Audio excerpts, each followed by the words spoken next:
Today in the greenhouse, we're planting 3/4-inch soil blocks of annual phlox. This is Cherry Caramel Phlox. I've done another video on this for seed starting and they're ready to plant.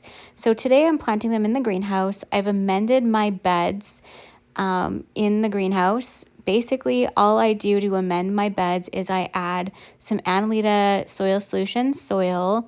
In this case, I'm using Gold Soil Blend Plus.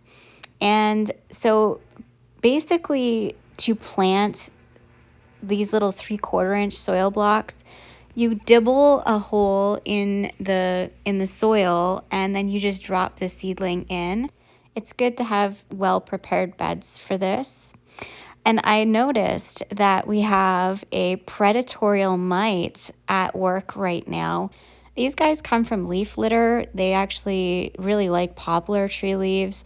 And so I use a lot of leaf litter in my garden, but these guys will show up in your garden when you have lots of moisture. And the reason they're there is because they are hunting for things like fungus gnat eggs. So you want those in your garden. You never want to get rid of them because they are beneficial predatorial mites. So basically, I'm showing you here how these soil blocks pull apart. And as you can see, the roots are not root bound. They're actually, they're really nice. They have a really nice soil structure.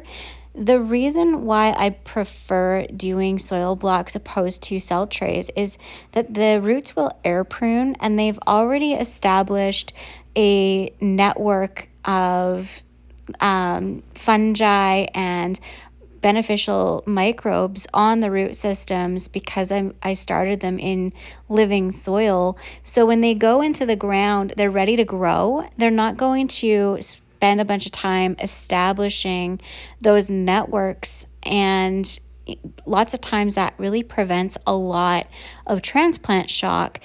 It also means that I can usually have cut flowers at least 10 to 12, even 14 days sooner, because it just gives it a leg up in, when you put them in the ground.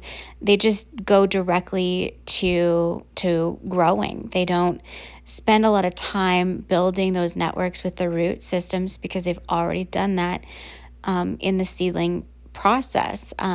That's what I've found anyways, using these living soils as a seed starting mix. Because it gets kind of cold, I am mulching with leaf mulch. It'll give them a little bit of extra protection, and the leaf mulch, once I water it in, it has all kinds of beneficial microbes. Once I water it in, I'll ruffle the leaves around so that a little bit of green is exposed and they're not completely covered, but it does help the seedlings to fight a little bit to reach the light and makes them a little bit stronger.